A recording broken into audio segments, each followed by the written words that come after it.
Bom, pessoal, na aula de hoje nós vamos fazer uma breve introdução em estrutura de concreto armado. Então nós vamos falar dos princípios, que regem os projetos de estrutura de concreto armado, ok? Todos os cálculos e dimensionamentos, visto que todo elemento estrutural é dimensionado conforme os esforços aplicados a esse elemento. Então, se você vai calcular, por exemplo, um pilar, eu preciso saber quais os tipos de esforços e quais os valores desses esforços estão atuando no pilar, para assim eu poder dimensioná-lo. Mas o que significa dimensionar um elemento estrutural? O cálculo de uma estrutura consiste em comprovar que uma seção definida é capaz de suportar as solicitações atuantes, também dimensionar uma seção não definida para suportar os carregamentos solicitantes, ou calcular a quantidade de aço necessária para uma determinada peça. Isso é dimensionar. Então, quando nós falamos dimensionar uma estrutura, nós estamos falando em calcular as armaduras e seção para esse elemento estrutural. Existem alguns fatores que você vai precisar sempre durante o curso de concreto, tanto o concreto 1 quanto o concreto 2. Por exemplo, o peso específico do concreto. O peso específico do concreto simples é 24 kN por metro cúbico. Isso você vai ter que saber sempre. O peso específico do concreto armado. Concreto armado, o peso específico é de 25 kN por metro cúbico. Sempre vai precisar disso aí. Quando aparecer a sigla FCK, isso significa a resistência característica do concreto à compressão. A tração do concreto a gente nem considera, nesse curso a tração do concreto nem é considerado, tão pequeno que é. Então a gente fala sempre da compressão do concreto. E FCK significa resistência característica do concreto à compressão. Quando aparecer a sigla FCD, significa resistência do concreto à compressão de cálculo, ou também chamado de projeto. Então, quando aparecer FCD, significa resistência à compressão de projeto ou de cálculo, ok? FCK é característico e FCD é de projeto. Quando aparecer a siglazinha γC, significa fator de minoração ou fator de majoração do concreto. Sempre os esforços serão majorados e as resistências minoradas. O fator de minoração ou majoração do concreto será utilizado 1,4, tanto para majoração quanto para minoração. E a resistência de projeto do concreto, ele é calculado resistência característica dividido pelo fator de minoração. Já o módulo de elasticidade do concreto, ele é calculado 5.600 vezes raiz de FCK. Detalhe é que esse FCK tem que ser dado em MPa, nessa formulazinha aí.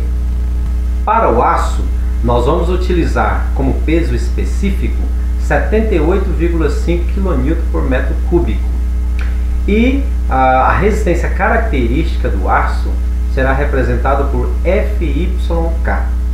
Já a resistência de projeto ou de cálculo do aço é representado por FYD.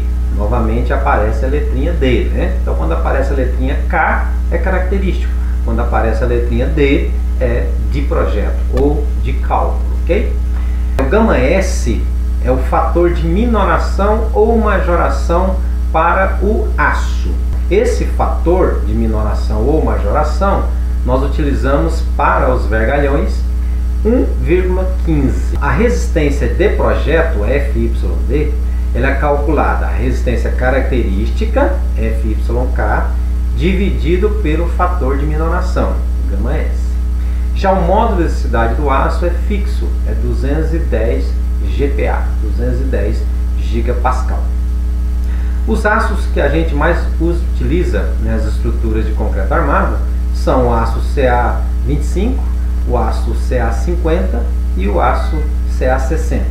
Geralmente o aço CA25 é usado para amarrações, o CA50 para as armaduras longitudinais e o CA60 para estribos ou armaduras transversais. Ok? As bitolas de aço mais comuns utilizadas na edificação civil são 5 mm ou 3,16 em polegadas, né?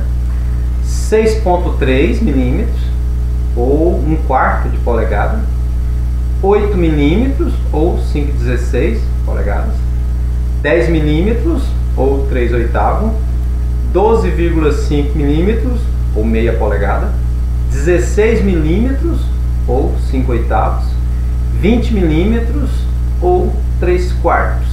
Essas são as mais comuns utilizadas aí, né? Existem outras bitolas também, mas essas são as mais comuns utilizadas na edificação civil. A deformação específica de cálculo do aço é obtida por essa expressãozinha aí, ó, EYD, Y de deformação, Y de aço e D de projeto, né, ou de cálculo, é igual a FYD dividido por ES. FYD que significa resistência do aço de projeto e ES que é o módulo de elasticidade do aço. Então, deformação é a resistência de projeto dividido pelo módulo de elasticidade. Nós trabalhamos com dois métodos de dimensionamento. O método clássico, que é você obtém os esforços correspondentes às cargas solicitadas e calcula as tensões correspondentes a essa solicitação. E o outro método é o estado limite. Nesse caso, você obtém os esforços externos. Com esses esforços externos, você obtém os esforços internos, tudo isso majorado, né? E aí você verifica comparando com a resistência de projeto. Se a resistência de projeto for maior do que a solicitação, tá ok. Se a resistência for menor do que a solicitação, você deve redimensionar a peça. São os dois métodos que nós vamos trabalhar com eles aí. Mas o que são estados limites, né? Existe o estado limite último, chamado de ELO, e o estado limite de serviço, ou ELS. O estado limite último está relacionado ao colapso ou à ruína da estrutura. Então você dimensiona, por exemplo, as armaduras principais de uma estrutura para combater a ruína do elemento, para não deixar que esse elemento sofra o colapso, né? Não sofra fraturas. Isso é o estado limite último. O estado limite de serviço é aquele que você dimensiona o elemento para que não haja determinadas fissuras, rachaduras, deformações excessivas e assim por diante.